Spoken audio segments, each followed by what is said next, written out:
రామాయణం, మహాభారతం ఇవి కేవలం కథలు కాదు. మన భారతదేశపు నిజమైన చరిత్ర. తరతరాలుగా మనం నమ్ముతూ గర్వంగా చెప్పుకునే మన గొప్ప ఇతిహాసాలు. ముఖ్యంగా మహాభారతంలో సాక్షాత్తు ఆ శ్రీకృష్ణుడు పరిపాలించిన ఆ అద్భుతమైన ద్వారకా నగరం గురించి మనం ఎన్నోసార్లు విన్నాం.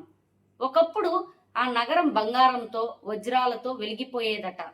మనకు ఎప్పటి నుండో తెలిసిన ఈ అద్భుతమైన నిజానికి ఇప్పుడు మోడర్న్ సైన్స్ కూడా సలాం కొడుతుంది. అవును, శ్రీకృష్ణుడు నడిచిన ఆ పవిత్రమైన ద్వారకా నగరం మన గుజరాత్ తీరంలో సముద్రం అడుగున చెక్కు చెదరకుండా ఇప్పటికీ సజీవంగా ఉందని మెరైన్ ఆర్కియాలజీ సైంటిస్టులు కళ్ళకు కట్టినట్టు ప్రూవ్ చేశారు. అసలు ఆ మహానగరం సముద్రంలో ఎందుకు మునిగిపోయింది? గాంధారి ఇచ్చిన శాపం వల్ల మునిగిందా, లేక ఏదైనా భారీ సునామీ వచ్చిందా? సముద్రం అడుగున సైంటిస్టులకు దొరికిన ఆ ఆధునిక నగరంలో అసలు ఏముంది? అక్కడ దొరికిన వస్తువుల మీద కార్బన్ డేటింగ్ చేస్తే వచ్చిన రిజల్ట్స్ చూసి ప్రపంచం మొత్తం ఎందుకు షాక్ అయ్యింది? ఈ రోజు ఈ వీడియోలో శ్రీకృష్ణుడి ద్వారకా నగరం వెనుకున్న హిస్టారికల్ ప్రూఫ్స్ గురించి డీటెయిల్ గా మాట్లాడుకుందాం. ఈ వీడియో చూసాక మీకే గూస్ బంప్స్ వస్తాయి. ఎక్కడా స్కిప్ చేయకండి. మన ఇండియన్ రియల్ హిస్టరీస్ కోసం ఇప్పుడే మన తెలుగు లైఫ్ లెసన్స్ ఛానల్ని సబ్స్క్రైబ్ చేసుకోండి. ఇక ఏమాత్రం లేట్ లేకుండా వీడియోలోకి వెళ్ళిపోదాం. మనం ముందుగా తెలుసుకోవాల్సిన పాయింట్ ఏంటంటే, అసలు శ్రీకృష్ణుడు మధురను వదిలేసి వేల కిలోమీటర్ల దూరంలో సముద్రం మధ్యలో ఒక సిటీని ఎందుకు కట్టాడు? పురాణాల ప్రకారం కృష్ణుడు కంసుడిని చంపిన తర్వాత కంసుడి మామ అయిన జరాసంధుడు మధుర మీద పగబడతాడు. మధుర పైన ఏకంగా 17 సార్లు దండయాత్ర చేస్తాడు. ప్రతిసారి కృష్ణుడు అతన్ని ఓడిస్తాడు. కానీ ఆ యుద్ధాల వల్ల మధురలో ఉన్న సామాన్య ప్రజలు, యాదవులు చాలా ప్రాణాలు కోల్పోతారు. ఇక లాభం లేదు. తన ప్రజల సేఫ్టీ కోసం శత్రువులు ఎవ్వరూ చేరుకోలేని ఒక సురక్షితమైన ప్రదేశం, కొత్త సిటీ కట్టాలని కృష్ణుడు డిసైడ్ అవుతాడు. అలా గుజరాత్ లోని సౌరాష్ట్ర తీరంలో ఏకంగా సముద్రం మధ్యలో ఒక 12 యోజనాలు అంటే దాదాపు 96 కిలోమీటర్ల భూమిని తీసుకొని దేవతల ఆర్కిటెక్ట్ అయిన విశ్వకర్మతో ఒక అద్భుతమైన నగరాన్ని కట్టిస్తాడు. అదే ద్వారక. దానికి గోమతి, ద్వారకావతి అనే పేర్లు కూడా ఉన్నాయి. ఆ సిటీ చుట్టూ భారీ ప్రహరీ గోడలు, అద్భుతమైన టెక్నాలజీతో కూడిన పోర్ట్స్, బంగారంతో కట్టిన భవనాలు ఉండేవట. దాదాపు 36 ఏళ్ల పాటు కృష్ణుడు ఈ ద్వారక నుండే పాలన చేశాడు. కానీ కురుక్షేత్ర యుద్ధం ముగిసిన తర్వాత కౌరవులందరూ చనిపోవడంతో తట్టుకోలేకపోయిన వాళ్ళ తల్లి గాంధారి శ్రీకృష్ణుడికి ఒక శాపం ఇస్తుంది. నా కొడుకులు ఎలాగైతే ఒకరినొకరు చంపుకొని నాశనం అయిపోయారో, సరిగ్గా 36 ఏళ్ల తర్వాత నీ యాదవ వంశం కూడా అలాగే కొట్టుకుని నాశనం అయిపోతుంది.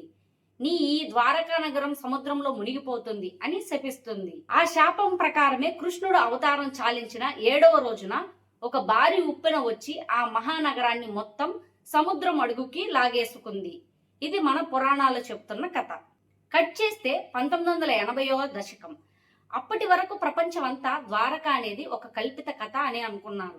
కానీ నేషనల్ ఇన్స్టిట్యూట్ ఆఫ్ ఓషనోగ్రఫీకి చెందిన ప్రఖ్యాత మెరైన్ ఆర్కాలజిస్ట్ డాక్టర్ ఎస్ఆర్ రావు గారు ఒక నిర్ణయం తీసుకున్నారు.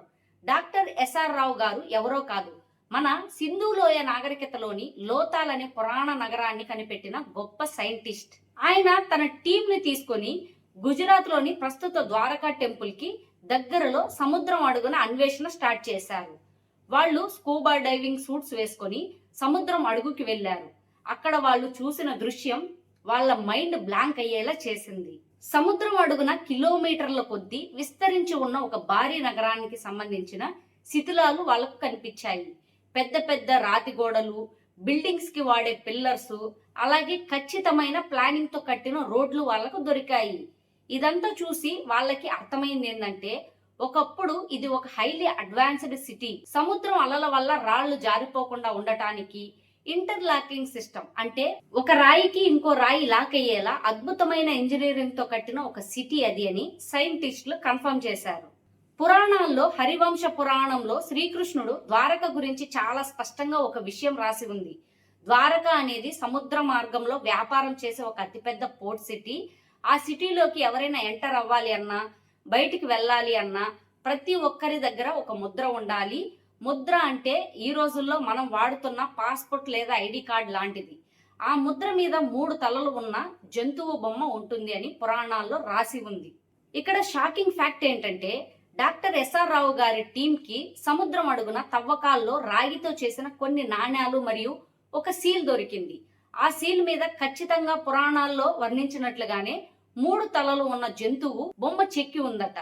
ఈ ప్రూఫ్ దొరకగానే ప్రపంచ వ్యాప్తంగా ఉన్న ఆర్కియాలజీ సైంటిస్టులకి నోట మాట రాలేదు. వేల ఏళ్ల క్రితం రాసిన ఒక గ్రంథంలో ఉన్న డీటెయిల్ సముద్రం అడుగున దొరికిన వస్తువులతో 100% ఖచ్చితంగా ఎలా మ్యాచ్ అయ్యింది అంటే మన వాళ్ళు కట్టుకథలు రాయలేదు, మన దేశంలో జరిగిన రియల్ హిస్టరీని డాక్యుమెంట్ చేశారని కన్ఫర్మ్ అయ్యింది.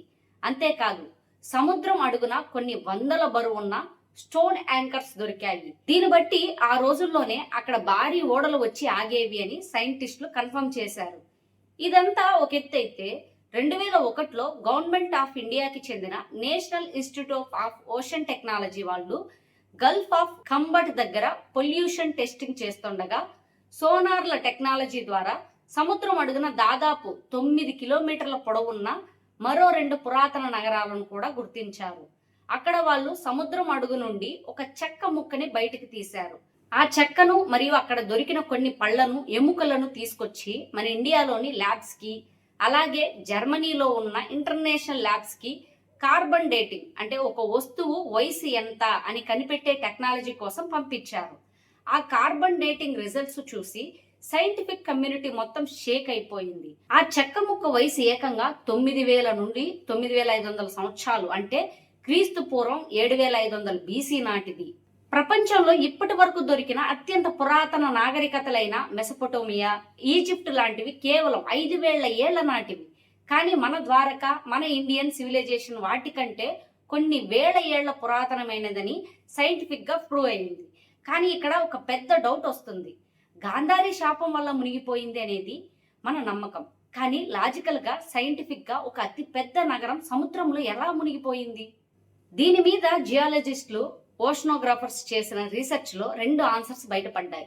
మొదటి రీజన్, టెక్టానిక్ ప్లేట్స్ షిఫ్ట్ అవ్వడం. ద్వారకా ఉన్న ప్లేస్ ఒక ఫాల్ట్ లైన్ మీద ఉంది. అంటే ఎప్పుడైనా భారీ భూకంపం వచ్చినప్పుడు ఆ భూమి మొత్తం ఒకేసారి కుంగిపోయి సముద్రంలోకి జారిపోయి ఉండొచ్చు. ఇక రెండవ రీజన్, ఐస్ ఏజ్ కరగడం. దాదాపు 10,000 సంవత్సరాల క్రితం భూమి మీద ఉన్న భారీ మంచు కొండలు కరిగిపోయి సముద్ర మట్టాలు ఒక్కసారిగా పెరిగిపోయాయి. ఆ గ్లోబల్ వార్మింగ్ ఎఫెక్ట్ వల్ల కేవలం ద్వారకా మాత్రమే కాదు, ప్రపంచవ్యాప్తంగా సముద్ర తీరంలో ఉన్న చాలా నగరాలు జలసమాధి అయ్యాయి. ఆ సముద్ర మట్టం పెరిగినప్పుడు వచ్చిన ఒక భారీ మెగా సునామీ ఆ సిటీని మొత్తం మింగేసి ఉంటుంది అని మోడర్న్ సైన్స్ చెప్తోంది. సో పురాణాల్లో చెప్పినట్టు సముద్రం ఉప్పెనలా వచ్చి ముంచేసింది అనే పాయింట్ ఇక్కడ సైన్స్ తో 100% మ్యాచ్ అవుతుంది.